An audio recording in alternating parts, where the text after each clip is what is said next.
Una de las noticias que me ha sorprendido esta semana es la de que Iparralde suspende la puesta en marcha de las zonas de bajas emisiones en los pueblos de la costa. Pero no queda ahí la cosa, sino que auguran el fin de las zonas de bajas emisiones tras su suspensión en Francia. El presidente del Real Automóvil Club Vasco Navarro, Pedro Martínez de Artola, y su director gerente, Eduardo Martínez, se felicitaban ayer por esta medida. Está con nosotros Eduardo Martínez, el gerente del Real Automóvil Club Vasco Navarro. Eduardo, muy buenos días. Egunon, ¿cómo estás? Hola, buenos días, Segurón. Pues afortunadamente muy bien, muchas gracias. Bueno, cuéntanos, ¿qué análisis haces de esto? Porque esto puede ser que se extrapole también a las zonas de bajas emisiones, pues en Bilbao, en San Sebastián. ¿Tú crees que va a llegar esto aquí? Bueno, yo no soy tan optimista como es mi presidente respecto a aquí en España, donde los políticos nunca rectifican nada, pues se hagan eco de lo que ha pasado en Francia, ¿no? Francia al final lo único que está haciendo es reconocer la Comisión General ad hoc por la Asamblea Nacional que se considera que la zona de bajas emisiones es discriminatoria para fundamentalmente la gente pues más humilde, ¿no? Y es el motivo por el cual ellos pues solicitan que se cargue esta zona, ¿no? Y respecto a la zona del País Vasco francés, la zona que más nos afecta por cercanía a la frontera, es una suspensión cautelar, ¿no? Me imagino que será a expensas del resultado final de esa votación en la Asamblea Nacional, que, bueno, pues todo hace indicar que hay muchos buenos presagios para que eso se pueda retirar bien de forma definitiva o bien de forma parcial, ¿no? Respecto a España, pues yo creo que no lo vamos a ver porque los políticos nuestros, como decía antes, no van a dar la, el brazo a torcer, ¿no? Yo estaba pensando, fíjate, Eduardo, que como decías tú, y lo hemos comentado en estos micrófonos desde hace tiempo, desde que se conoció la noticia, que penaliza efectivamente, como decías, a las familias con rentas más escasas, porque no es tan sencillo adquirir un nuevo vehículo, no te digo ya eléctrico, un nuevo vehículo, hombre, es una tela. Entonces, caramba, yo no sé por qué lo han hecho tan así de repente. Cuidado que están sancionando ya y que dentro de poquito ni con B ni con, se va a poder entrar a la ciudad, ¿no? Es decir, ha sido una medida quizá demasiado inmediata para lo que supone de carga económica para las familias. Efectivamente, yo creo sinceramente que lo que está buscando, por ejemplo, el Ayuntamiento de Bilbao es quitar los coches de la ciudad, pero seguir cobrando lo que cobran a los mismos, ¿no? Porque si no, no se puede hacer de forma, pues digamos, tan caótica, ¿no? Dicen, tanto San Sebastián como Bilbao, que prácticamente que afecta a una parte muy pequeña de la población, lo cual no es cierto, porque actualmente, datos de la Dirección General de Tráfico, al cierre de diciembre, prácticamente el 60% de los vehículos que estén en este momento de alta en España tienen etiqueta B o no tienen etiqueta. Por lo cual, quiere decir que en breve, en Bilbao, el 60% de los vehículos, o el 50%, vamos a suponer que se renueve un 10%, que no va a pasar en un año, no van a poder entrar en el centro de la ciudad. Pero sí, si eres de la ciudad, pagarás la etiqueta o tu viñeta del impuesto de circulación, ¿no? Por lo cual, esto es un sinsentido que, al final, te está vulnerando derechos constitucionales, ¿no? Porque uno de los principales es el principio de igualdad. En este caso, tú no eres igual si vives en la Gran Vía que si vives en el barrio de Recalde. Porque tú puedes ir con un coche contaminante viviendo en la Gran Vía a Recalde a contaminar, bueno, a viajar, pero de paso contaminas en base a las premisas del ayuntamiento, pero una persona que vive en Recalde no puede entrar en la Gran Vía de lunes a viernes, si es sábado y el domingo, tampoco sabemos por qué, esas diferencias a poder circular para hacer aquello que realmente necesites, ¿no? Pero fíjate, Eduardo, la mayoría de los transportistas, vamos a decir, la gente que se dedica al reparto, las furgonetas, por decirlo así, no son precisamente nuevas. Y hay otra cosa que no entiendo, es decir, es tremendamente dañino para esta gente, ¿no? Pero es que además voy más allá, es decir, se hace por el tema del medio ambiente. Entonces, ¿por qué pasan la ITV? ¿Cómo pasa la ITV? Porque te meten un tubo, en el tubo de escape, para ver los gases que desprendes, etcétera. Te pasan la ITV y luego no te dejan entrar porque contaminas. Efectivamente, esta es la gran mentira de determinados ayuntamientos. Primero diciendo que Europa obliga, ¿no? Y Europa no obliga a esto.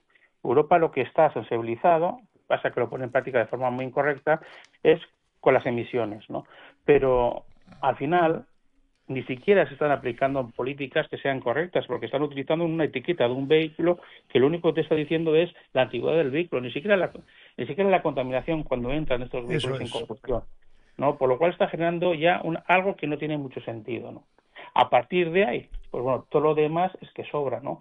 Si la Unión Europea no te obliga, Y lo vemos además de forma muy clara, esta gran mentira que incluso el Ararteko nos decía en una entrevista que realizaba en uno de nuestros medios, diciendo que es muy común en España y también en nuestros territorios históricos, donde un político cuando quiere hacer algo es Europa me obliga y cuando no quiere hacer algo es Europa no me deja, ¿no?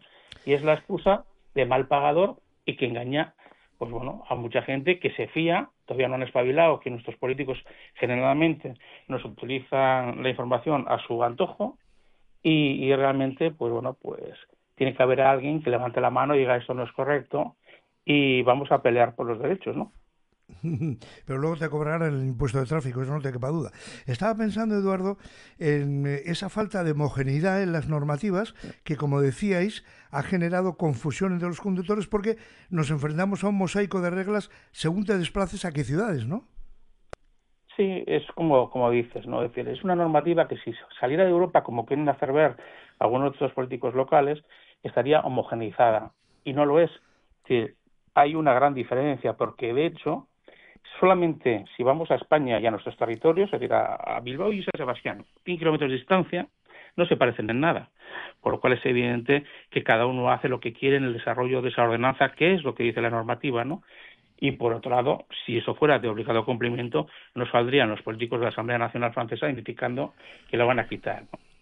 Y además hay un elemento, hablando antes de Francia, es que ni siquiera una etiqueta B, una etiqueta C española es homogénea a la que tienen en Francia, ni Claro. en antigüedad ni en contaminación. Pues llega un momento que es imposible cumplir una normativa. Si tú eres un transportista o una persona que tiene que viajar con el coche, que dice, mira, tengo que ir a Alemania desde Bilbao, dice, a ver dónde salgo, porque ni siquiera es homogéneo el hecho de que tengas que llevar o no la pegatina, porque hay territorios como Madrid que dice tienes que llevar la pegatina, que si no ya te sancionó, Bilbao y San Sebastián no, porque te leen matrículas en base a la antigüedad, ¿no? Pero cuando tú pasas a determinadas ciudades extranjeras no tienes ni idea. Entonces, ¿qué tienes que poner? Todo típico de etiquetas de cada país, por si acaso, y comprarlas todas. Es decir, llega un momento que se convierten en normativas de imposible cumplimiento, ¿no? No ves, por el parabrisas no ves, si pones todas las pegatinas no ves la carretera. Claro, y te multarán porque estás limitando la visibilidad. Entonces te van a multar y van a cobrar por una cosa o por otra, pero parece que todo lleva el mismo elemento, que se preocupan muy poco por la salud, como ellos dicen, y más por el recaudar, ¿no? Genera confusión, como tú dices, no eres tan optimista como tu presidente Pedro Martínez Artola, pero que dice que tiene los días contados, pero yo creo que esto sí va a calar y va a calar hondo, porque la verdad es que induce a confusión esta falta de homogeneidad y bueno, ya uno no sabe dónde, cuándo y cómo va a poder aparcar, ¿no? Y esto, amigo mío, esto es un follón, como se dice popularmente, de no te menes, así que chicos, no sé. ¿Cómo crees que acabará esto? Bueno, yo creo que va a acabar, como decíamos ayer en la presentación de nuestro balance 2024, en que sean los juzgados los que al final dictaminen sentencia, ¿no? Nosotros hemos demandado ya, hemos impugnado las zonas de bajas emisiones de San Sebastián y Bilbao. Entendemos que tenemos muchos argumentos para que el sentido común pues se imponga y que nos den la razón. Y yo creo que va a ser los juzgados, desgraciadamente, lo que haga que estos políticos pues cambien, ¿no? Porque es muy fácil también pleitear con pólvora del rey, es decir, en una situación como la nuestra tiene que jugar con nuestros propios pecunios, con nuestros propios ahorros, mientras que el ayuntamiento también juega con los nuestros, porque juega con nuestros impuestos, ¿no? Y si pierden no pasa nada. Y si pierden el procedimiento y tienen que devolver las sanciones no pasa nada, si hace falta suben impuestos, ¿no? Pero la realidad es que yo creo que esto acabará dentro de un tiempo. Yo creo que los procedimientos nuestros están en vigor y están en este momento en su trámite judicial, pues acabarán con una sentencia que esperemos que sea satisfactoria para nuestros intereses en el TSJ. Seguro que si ganamos el ayuntamiento de turno impugnará, porque cuanto más tarde salga la sentencia definitiva, más se protegen, pero creo que tenemos argumentos para poder defender muchos muchos motivos para ganar, ¿no? Entre otras cosas que ni Bilbao, ni San Sebastián, ni Vitoria tienen contaminación. Entonces, estás poniendo una tirita antes que la herida y yo pondría o valoraría positivamente a nuestros políticos locales si tuvieran una política de prevención. Voy a generar algo por si algún día tenemos, pero no voy a aplicar algo que solamente perjudica al colectivo y no hay ningún tipo de beneficio, porque si no que nos diga el ayuntamiento qué sentido tiene poner una zona de bajas emisiones de lunes a viernes de 7 de la mañana a 8 de la tarde. ¿Qué pasa? Que el sábado y el domingo no contamina, que es porque juega al Atleti. Y entonces tiene que venir la gente de los barrios y de los pueblos a la ciudad. O sus coches esos días, por la causa que sea, pues dejan de emitir. Y luego hay un elemento positivo, como decías, ¿no? Que también lo utilizamos mucho.